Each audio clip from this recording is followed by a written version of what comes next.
నిత్య పూజలివివు నేరిచినను ప్రత్యక్షమైనట్టి పరమాత్మునికి నిత్య పూజలివివో.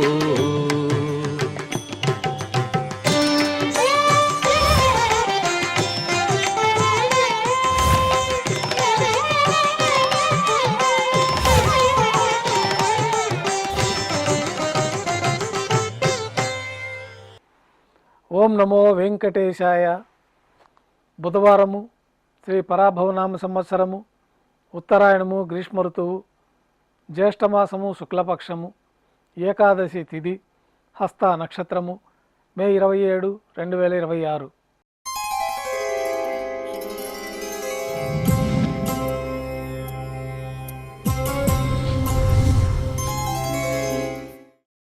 ప్రాతకాల నైవేద్యాల్లో భాగంగా అన్నప్రసాదాలు, పన్యారాలు ఘంటానాదం మధ్య శ్రీవారికి నైవేద్యంగా సమర్పించి సాతుమర పూర్తయిన తర్వాత భక్తులని సర్వదర్శనానికి అనుమతిస్తారు.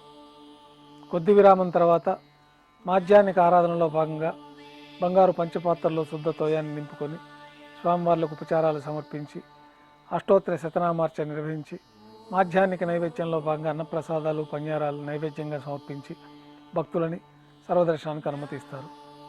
ఉభయ దేవేలతో శ్రీ మలయప్ప స్వామివారు బంగారు తిరిచిపోయిన వేంచేసి విమాన ప్రదక్షిణంగా సంపంగి ప్రాకారంలో కల కళ్యాణ మండపానికి చేరుకుంటారు. కళ్యాణోత్సవం ప్రారంభమవుతుంది.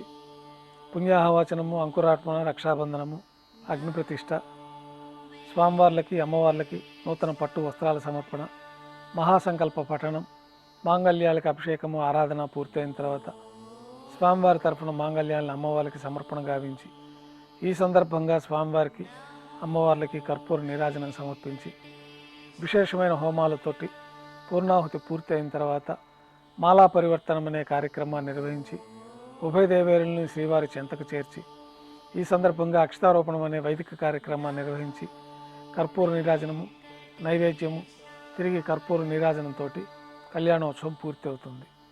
కళ్యాణోత్సవం భక్తుల దర్శనం అనంతరం ఉభయ దేవేలతో శ్రీ మలయప్ప స్వామివారు ధ్వజస్తంభం వద్ద గల అద్దాల మండపానికి చేరుకుంటారు. ఊంజల్ సేవలో భాగంగా వేద పండితులు పారాయణం చేస్తూ ఉంటారు. ఊంజల్ సేవ వైభవంగా నిర్వహించి కర్పూర నీరాజన సమర్పణతోటి ఊంజల్ సేవ పూర్తి అవుతుంది. ఉభయ దేవేలతో శ్రీ మలయప్ప స్వామివారు మేళతాళాలతో ఊరేగింపుగా ఆలయం వెలుపల గల వైభవోత్సవ మండపానికి చేరుకుంటారు. ఆర్జిత బ్రహ్మోత్సవంలో భాగంగా స్వర్ణ గరుడ వాహనం పైన శ్రీ మలయప్ప స్వామివారు వేంచేస్తారు. కర్పూర నీరాజనంతో స్వర్ణ గరుడ వాహన సేవ పూర్తి అవుతుంది. హనుమంత వాహనం పైన శ్రీ మలయప్ప స్వామివారు వేంచేస్తారు. కర్పూర నీరాజన సమర్పణతోటి హనుమంత వాహన సేవ పూర్తి అవుతుంది.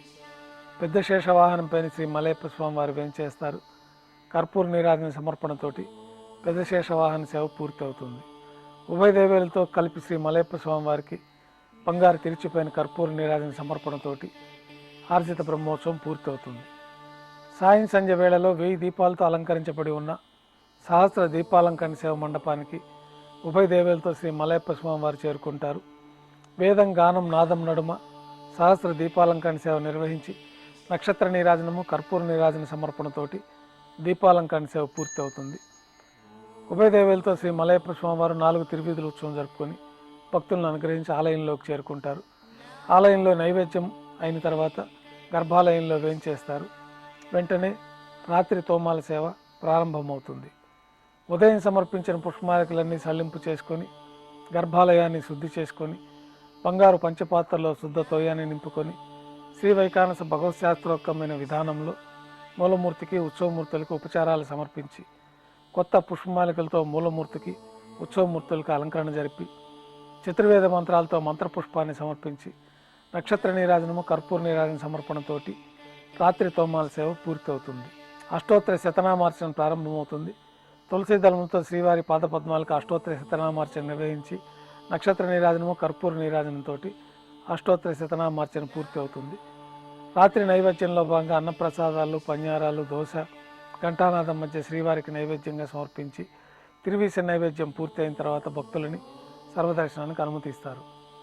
కొద్ది విరామం తర్వాత ఏకాంత సేవలో భాగంగా రాత్రి సమర్పించిన పుష్పమాలికలన్నీ సల్లింపు చేసుకొని గర్భాలయాన్ని శుద్ధి చేసుకొని బంగారు పంచపాత్రలో బ్రహ్మ తిరువారాధన కోసమై తీర్థాన్ని సమర్పించి ఏకాంత సేవలో భాగంగా కౌతుకభేరమైన శ్రీ భోగ శ్రీనివాసమూర్తి వారిని బంగారు పట్టు పాన్పు పైన వేంచేపు చేసుకొని ఈ సందర్భంగా దారోష్ణమైన గోక్షీరము, జీడిపప్పు, ద్రాక్ష, కలకండ కలిపిన మిశ్రమాన్ని పండ్లు నైవేద్యంగా శ్రీవారికి సమర్పించి కర్పూర నీరాజనంతో ఏకాంత సేవ పూర్తి అవుతుంది.